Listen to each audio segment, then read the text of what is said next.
Mecklenburg County Board of Elections is preparing for early voting. We've been talking about it. We've been covering it as well.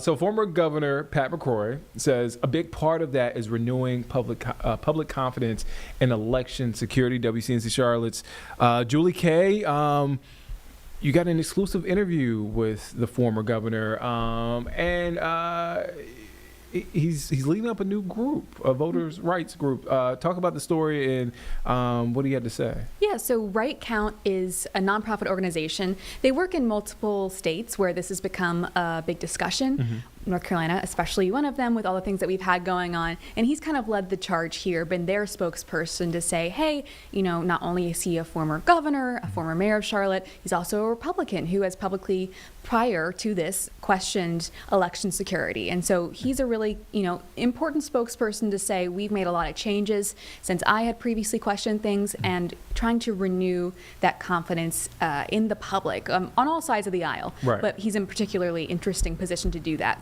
So this morning, I got a chance to go with them to the Mecklenburg County Board of Elections. Okay. They got a tour of the whole facility. It was him, some of the Right Count members, and some other local Republican leaders.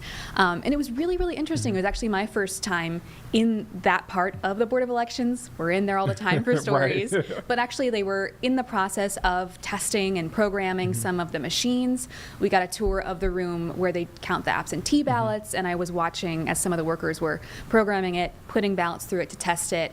And seeing what makes it so secure. Like in that whole room where those machines are, one of many rooms, no internet access at all. There's nothing, the machines don't connect to each other, they don't connect to anything. So this all has to be done by hand, kind of old school. And the information is transported on new USBs every time. Okay. And in order to upload that information, it has to be taken to a whole separate part of the facility that does have internet access.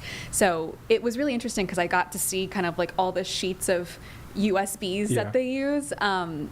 Just to be able to see it in person on kind of that like internal level. I mean, we've all, for the most part, people who've gone to vote, you just kind of send off your ballot into space and you don't know where it goes. So it was really interesting to see that, this is a very hands-on process, and it's a very long process. Primary election is October 16th, the early voting starts October 16th. And so even 2 weeks prior to that, they are already in the stage of going through. They've got 5,000 machines to go through. So they're starting now. Did he sort of speak to, because he's been very active ever since he lost the re-election campaign back in 2016 against former Governor Roy Cooper. Did he kind of touch on sort of just staying connected and being continuing to be politically active? Obviously not in he ran for Congress, but in other aspects outside of just running for political office. Yeah, and this is something that he and I have spoken about quite often, because things that have happened during his tenure are still coming back up today. Yeah. I first interviewed him about this particular organization back in 2024, last year.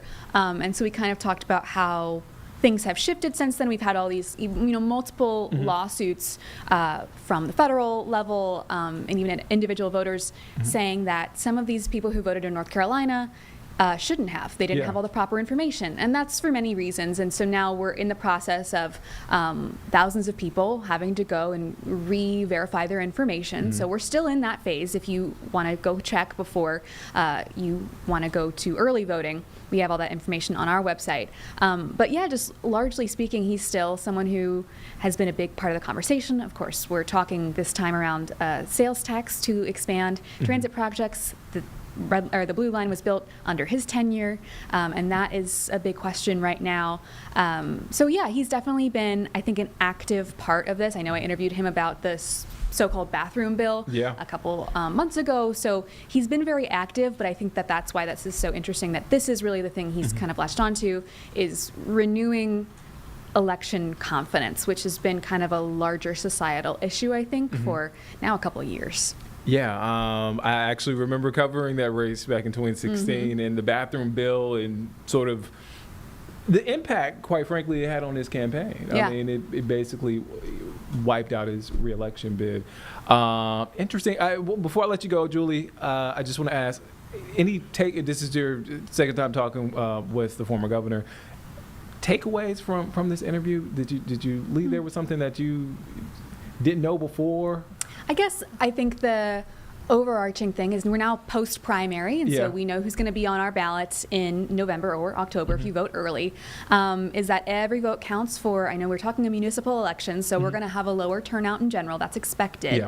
But that also means that you could have a bigger impact if you decide to vote. We look at District 5, and Marjorie Molina was taken out of the race. The incumbent lost to a newcomer. 30-something votes. 34 votes. Yeah, 34. So your vote is really important, and I think that's why, even for municipal elections that don't seem as big and grand as a presidential election, of course, but we are talking sales tax, we are talking city council people, mayor, people that make the decisions that impact you directly.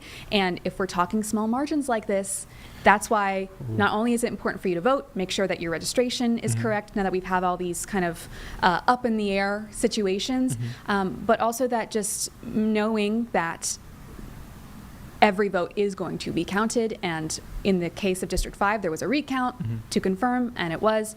And so I think that's why, even for municipal elections, talking about election confidence and security is still very important. In other words, there is a lot at stake, and that means Julie Kay will be very busy. Julie, you do a great job covering politics for us. Thank you for your time here. We look forward to seeing that story. I'm not going to ask because I have it up on the screen. Julie is going to be on at 4 and 5 this evening on WCNC Charlotte here on WCNC Plus. Julie, thank you for your time. Thank you, Nick.